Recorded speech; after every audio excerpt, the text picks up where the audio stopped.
Jangan mengambil apapun kecuali gambar. Jangan meninggalkan apapun kecuali jejak. Jangan membunuh apapun kecuali waktu. 3 ungkapan yang harus selalu diingat bagi para pendaki gunung dan atau pecinta alam, sebagai tanda rasa menjaga keindahan dan kelestariannya. Berbicara tentang keindahan alam, kita semua rasanya patut untuk bangga karena Indonesia memiliki begitu banyak keindahan alam yang bisa dinikmati dan sudah dikenal oleh banyak orang di luar sana. Dari gunung tertinggi hingga dasar laut terdalamnya. Pulau Jawa merupakan pulau yang memiliki jumlah gunung terbanyak di Indonesia. Gunung Bromo adalah salah satunya. Bromo yang berasal dari kata Sanskerta Brahma, salah seorang dewa utama dalam agama Hindu atau dalam bahasa Tengger dieja Brahma, adalah sebuah gunung berapi aktif.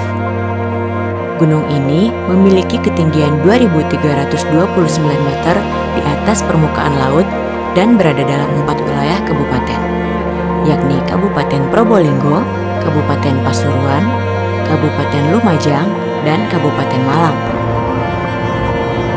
Gunung Bromo terkenal sebagai objek wisata utama di Jawa Timur. Sebagai sebuah objek wisata, Bromo menjadi menarik karena statusnya sebagai gunung berapi yang masih aktif.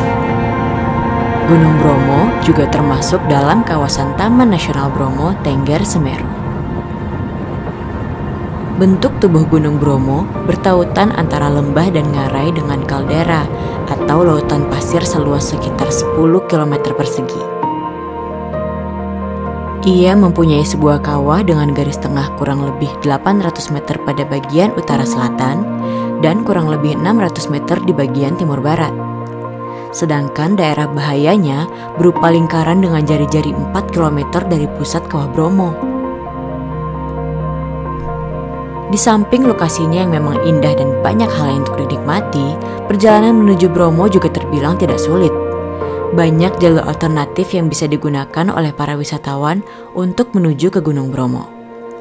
Terdapat 4 pintu masuk dari Malang, Probolinggo, Pasuruan, dan Lumajang.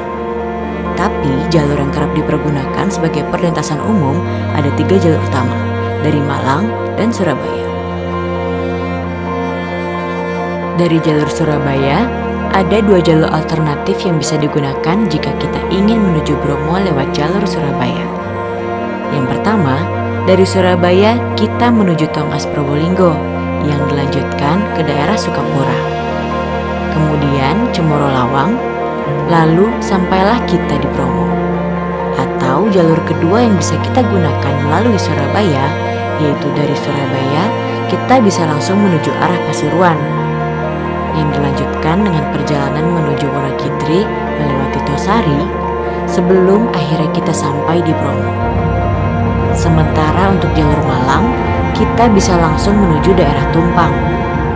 Kemudian menuju Ngadas lewat jalur Gubuk Lakah, dilanjutkan menuju ke daerah Jemplang, yang merupakan lokasi terakhir sebelum kita memasuki tempat wisata Gunung Bromo. Menuju Bromo, kita bisa menggunakan kendaraan pribadi atau umum.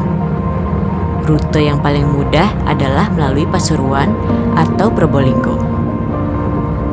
Rute dari kota Malang menjadi favorit di kalangan wisatawan daripada melewati 2 jalur lainnya. Meski medannya cukup terjal, pemandangan alam dan panorama sekitar yang tersaji mampu memanjakan mata kita. Di Bromo, selain hamparan luas lautan pasir yang indah, juga masih banyak tempat-tempat yang tidak bisa untuk dilewatkan. Ada penanjakan sebagai tempat untuk menikmati datangnya matahari terbit selain dari puncak Gunung Bromo itu sendiri. Ada juga Bukit Teletabis yang berupa bukit-bukit kecil yang tertata indah, di mana sering digunakan sebagai tempat bersuah foto oleh para wisatawan. Dan beberapa tempat lainnya yang bisa membawa kita selalu ingin kembali lagi dan lagi. Di sisi lain, Bromo tidak hanya menyajikan keelokan alam yang bisa kita semua nikmati. Ada juga sajian lain berupa upacara adat yang bisa kita saksikan bersama di sana. Bagi penduduk sekitar Gunung Bromo, suku Tengger, Gunung Bromo atau Gunung Brahma dipercaya sebagai gunung suci. Setiap tahun sekali, masyarakat Tengger mengadakan upacara Yatnya Kasada atau Kasodo. Upacara ini bertempat di sebuah pura yang berada di bawah kaki Gunung Bromo dan dilanjutkan ke puncak Bromo. Upacara diadakan pada tengah malam hingga dini hari setiap bulan purnama, sekitar tanggal 14 atau 15 pada bulan Kasodo yaitu ke-10 menurut penanggalan Jawa. Menurut cerita, asal muasal upacara Kasodo ini bermula sejak abad 15, di mana diceritakan tentang seorang putri bernama Roro Anteng yang memimpin kerajaan Tengger dengan suaminya Joko Seger. Pasangan ini tidak memiliki anak, dan karena itu mereka berdoa dan memohon kepada dewa-dewa gunung untuk diberikan anak. Dari permohonan mereka tersebut, dewa memberikan 25 anak dan mewajibkan bagi mereka untuk mengorbankan anak ke-25 mereka dengan cara dilempar ke dalam Gunung Merapi. Permintaan ini pun dilaksanakan sehingga menjadi tradisi yang diabadikan melalui upacara simbolik sampai saat ini. Rakyat Tengger melakukan upacara Kasada dengan melemparkan hasil bumi ke dalam kawah Bromo sebagai ungkapan rasa syukur atas panen yang diterima dan sebagai permohonan untuk panen yang lebih melimpah di musim selanjutnya. Gunung Bromo, sebuah persembahan yang disajikan dengan segala keindahan dan kecantikan alam juga budayanya. Bromo bukan hanya sekedar tempat, melainkan sebuah ruang yang bisa membuat kita selalu rindu dan rela menunggu untuk kembali bertemu.